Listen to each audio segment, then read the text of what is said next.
Welcome to today's show. My name is John.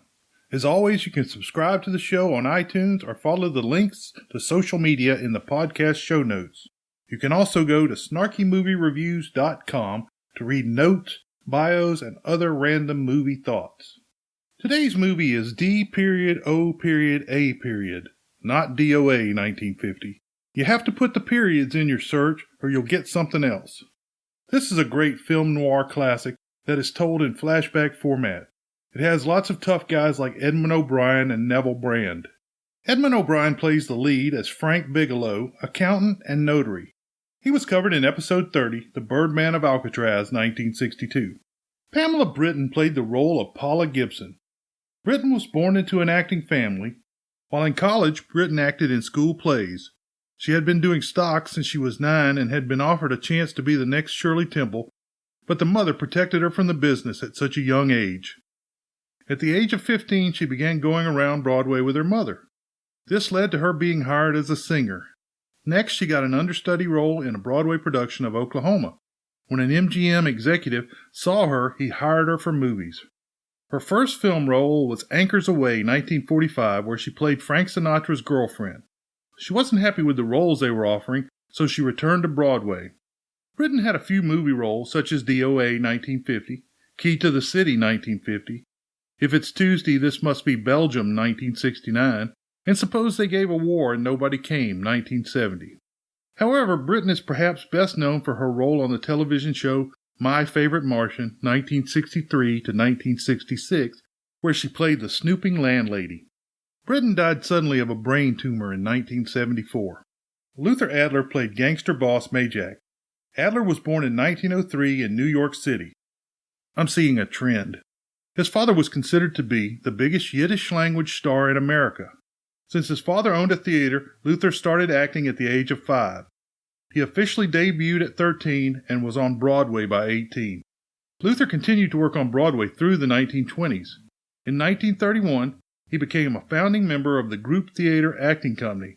Other members include Lee Strasberg, Elia Kazan, John Garfield, Will Geer, and Lee J. Cobb.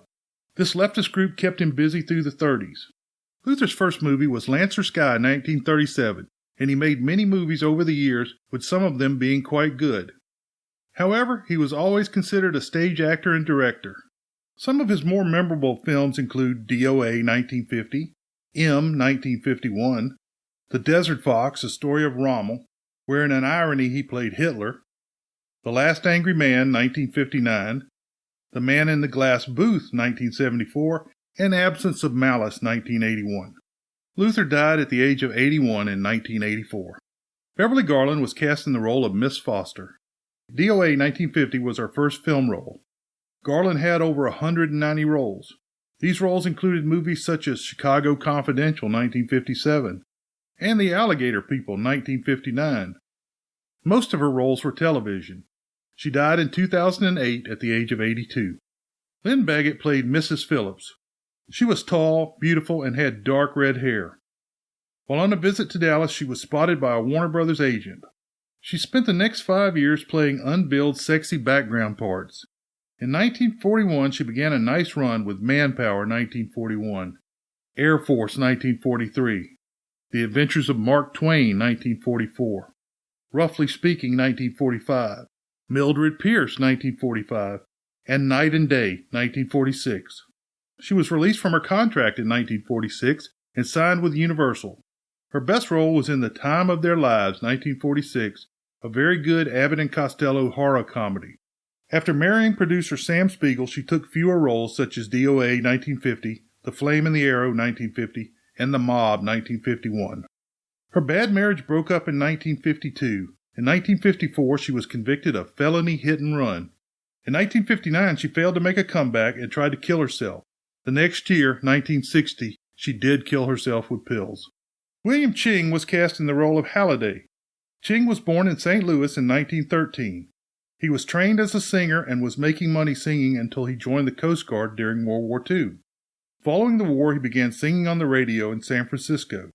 They changed his last name to Brooks to sound more American. Ching did a lot of uncredited film work following the war. In late 1947, Ching went to the stage in New York. This led to roles in the 50s such as D.O.A. 1950, In a Lonely Place 1950, The Showdown 1950, Surrender 1950, Belle LeGrand 1951, Oh Susanna 1951, The Sea Hornet 1951, and The Wild Blue Yonder 1951. In 1952, he finally took the musical role he had been avoiding with Baltiberi in 1952. Following this film, Republic dropped him from his contract. He was in another musical, Give a Girl a Break 1953. His best known and performed role may be in Pat and Mike 1952, where he played along with Spencer Tracy, Katharine Hepburn, and Aldo Ray. At this time, Ching switched to television, and he did quite well. His final films were My World Dies Screaming 1958 and Escort West 1958. He retired from acting in 1959 and made a good living in real estate until his death in 1989. Neville Brand played the psychotic killer Chester. He was covered in episode 30, The Birdman of Alcatraz, 1962. Story. This movie is super complicated. If you turn away for a second, you will miss a main point of the plot. There are two love affairs, one good and one bad, two love triangles that intersect, which I think makes them a bow tie, and two unrelated but somehow linked crimes. The movie begins with a behind-the-back tracking shot of Frank Bigelow, Edmond O'Brien, walking through a police station. More than one review has called this one of the most impressive opening sequences in film. When Bigelow gets to the detectives, he tells them he wants to report a murder. When asked who the victim is, he reveals that it is him. I want to report a murder. Sit down. Where was this murder committed? San Francisco, last night. Who was murdered? I was.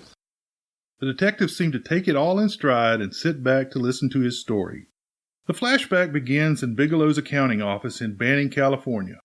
Bigelow is explaining to his personal secretary and girlfriend, Paula Gibson, Pamela Britton, that he is going to San Francisco for a week vacation and he doesn't want her to come along. Apparently, in 1950, that didn't set off any alarm bells. But let's suffice it to say, she ain't happy about the vacation. Do you have to go? I have to go, Paul. I know what I'm doing. All right, go. Go anywhere you like. You can go to blazes for all I care. I felt sorry for the character of Paula because she was reduced to begging. Bigelow gets to his hotel in San Fran, checks in with a phone call, and immediately hooks up with a group of salesmen that are out for a good time. The wife of one of the salesmen takes a liking to Bigelow and gets a little pawy. They head out to a hopping beat nightclub named The Fisherman. The band is wailing and the crowd is very into it. It is a scene that should be seen by everyone. The salesman's wife is practically trying to undress Bigelow, so he skips to the bar, where he orders another drink. Bigelow gets distracted eyeing a blonde jiver at the other end of the bar. Who's the blonde? Oh, she's one of the chicks that hangs around here. She's jive crazy. Come again? Oh, you ain't hip, pal. Jive crazy means that she goes for this stuff. Just between you and me, I don't get it either, but I gotta listen to it. They're all connoisseurs, music lovers. Me, I like Guy Lombardo. What's the matter with him? Oh, he's flipped. The music's driving him crazy. Calm down, Jack. Oh, don't buy me, man. I'm being light. Is the blonde alone? About that time, a shadowy figure with a checkered coat switches his drink. Bigelow takes the wrong drink to the end of the bar where the blonde is located. He notes that it tastes funny, but he drinks it anyway. Bigelow hits it off with the blonde and gets her number for later as he is in a hurry to get away from the salesman and his wife. When he gets back to the hotel, there are flowers from Paula with a note that says nothing you could do would disappoint me. He tears up the number and goes to bed. In the morning, he doesn't feel well. Normally it's the whiskey, but not this time. He goes to see a doctor, something that would be nearly impossible now when visiting a strange town. Most times you can't even get an appointment the same day in your hometown. The doc runs some tests on him and determines that he is very healthy until the lab work comes in. Second doctor comes in and tells him he has ingested a luminous toxin, and he has a day to 2 weeks to live, and there is nothing that can be done. You must steel yourself for a shock, Mr. Bigelow. Well, go on, Doctor. What is it you're trying to tell me? Our tests reveal the presence in your body of a luminous toxic matter. What is that exactly? A poison that attacks the vital organs. Poison. We have no alternative but to tell you this. Your system has already absorbed sufficient toxin to prove fatal. Of course, Bigelow freaks out and hurries to another doctor's office. When he tells the problem, he is admitted. The doctor returns with a sample and a test tube and confirms that he has less than a week to live. Bigelow is still in the denial phase, so the doctor turns the lights off and the stuff in the tube glows. There it is. The toxin is actually luminous in the dark. This is one of the truly frightening parts of this movie. Now, I don't know if that was a blood sample or a urine sample, and I'm not sure which would be worse. Bigelow does connect the poisoning with the funny-tasting drink. In what I'm sure you're not supposed to do if you're poisoned, Bigelow runs across San Fran to the Fisherman's Club and to the hotel looking for the salesmen that have already left town, up and down Lombard Street to the ocean and back to the Fisherman's Wharf. No luck. Back in his room, Bigelow receives a call from good old Paula. She says a man named Eugene Phillips had been calling for several days. Bigelow can't remember the man, and Paula tells Bigelow that the man is now dead. Bigelow tells Paula that he is heading to L.A. and jumps a plane. In Los Angeles, Bigelow heads to the import-export office of Eugene Phillips. At the office, he meets cagey secretary Miss Foster, Beverly Garland, and finally he meets Mr. Halliday, William Ching, who is the comptroller for the company. When Bigelow asks how Phillips died, he is told by Halliday that it was suicide. Bigelow and Halliday have harsh words, and Bigelow heads to the widow's apartment. When he arrives, he meets Mrs. Phillips, Lynn Baggett, and her brother-in-law, Stanley, Henry Hart. Of the 4 people that he has met in L.A., all say they don't know why Phillips wanted to contact him. He asks the widow why Phillips killed himself, and the widow runs off crying. Stanley walks out with Bigelow and starts volunteering information. He says his brother was arrested 2 days prior for selling stolen iridium to a man by the name of Majak. What puzzles me, though, is this crooked deal. Knowing Eugene, you wouldn't say he's the type of man to be mixed up in anything like that, now would you? I told you I never met him. That's right, so you did. Now, what's this all got to do with you, Bigelow? I don't know. Let's come clean with each other, Bigelow. Surely you must have some idea why my brother was so desperate to contact you. I have no idea. That's odd. Then how could it be of such vital importance to you? Well, you seem to know the answer to everything else. Maybe you know the answer to that one, too. When Bigelow checks into his hotel, Paula gets him on the phone. He starts throwing loveys at Paula. But I miss you. Oh, Frank. I can't tell you how good it is to hear you say that. And here I was worrying that I'd lost my charm. When are you coming home, Frank? Soon, Paula. I'll be home soon. I'll go right out and get myself a permanent so I'll be pretty when you see me. Paula tells him that she has found a reference where Bigelow notarized a bill of sale for George Reynolds to Eugene Phillips for a shipment of iridium. Aha! Bigelow rents a nice convertible and heads back to see Mrs. Phillips.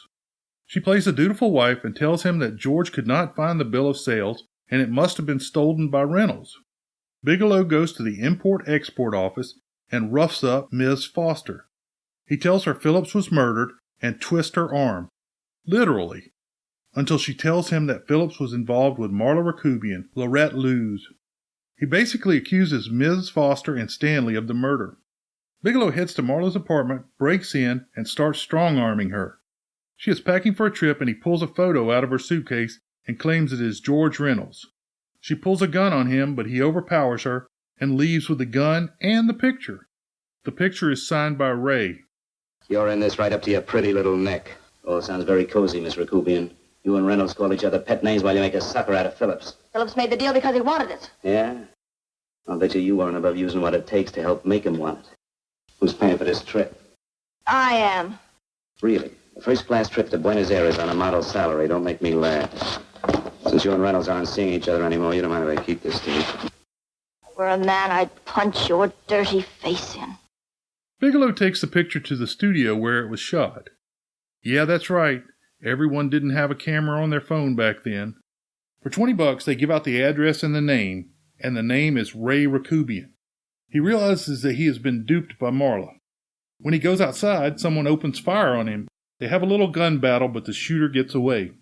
Bigelow heads back to the import-export office and meets Halliday. He tells Halliday that the person in the picture is Ray Rakubian and George Reynolds. When he asks Halliday why he didn't know about the bill of sales, Halliday gets mad and ushers Bigelow out. Bigelow goes back to his hotel, and 3 gangsters are waiting for him. The head gangster, Chester, Neville Brand, really roughs him up. Real cute, ain't you, Bigelow? Just real cute. Paula didn't lose much time getting a hold of you guys, did she? Shut up. Let's go, Bigelow.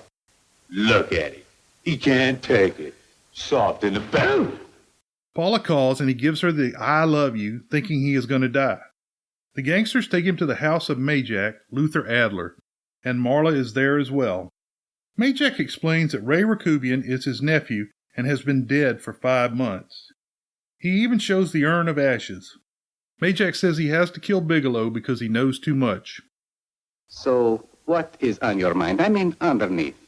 You forced your way into my affairs, and now I want to know why. I just told you. I'm looking for Raymond Rakubian. I had no reason to kill you, believe me. What do you mean you had no reason? I notarized a certain bill of sale. You notarized the bill of sale for Reynolds, not Rakubian. Now, what I told you was true. I had no reason to kill you. That's a closet, Mr. Bigelow. He orders Chester to take him and kill him. Chester talks all psychotic on the drive.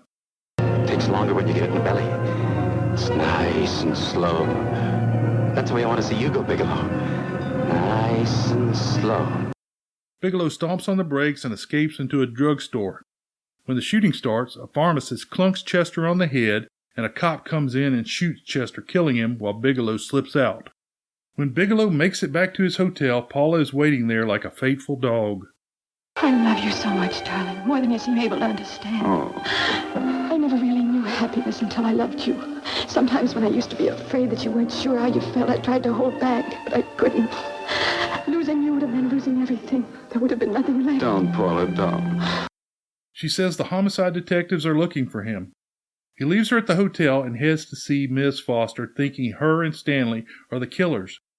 He holds the gun on her, and Stanley staggers out of the back room. Stanley shows him a letter revealing a love affair between Halliday and Mrs. Phillips. You and Stanley have been together on this from the start. Now, come on, get on that phone and call him. Don't let him know I'm here. Bigelow. You've been sidetracked, all right.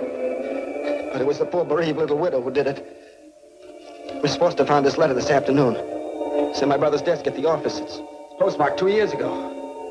It isn't exactly the kind of a letter that a married woman gets from a casual friend. I'm sure my brother wasn't aware that they were so well acquainted when he hired Halliday. Stanley has previously confronted the pair of lovers. Bigelow realizes that Stanley has been given luminous toxin as well. Bigelow goes to Mrs. Phillips' apartment, and when he threatens her, she throws Halliday under the bus. She says that after Phillips confronted them about the affair, Halliday threw Phillips off the balcony, and he wanted Bigelow dead because Phillips may have talked to him. Majak and some gangsters show up. Bigelow escapes on a bus, and the gangsters follow. He is able to get away because he jumps off at a stop where a policeman is standing. Bigelow goes back to the Import-Export Company, and Halliday is there wearing the same coat he wore at the Fisherman's Club when he poisoned Bigelow. They have a gun battle, and Halliday dies. The flashback ends, and Bigelow is in the detective's office. He finishes his story and dies with his last word being, Paula. All I did was notarize a bill of sale. Would you? Paula.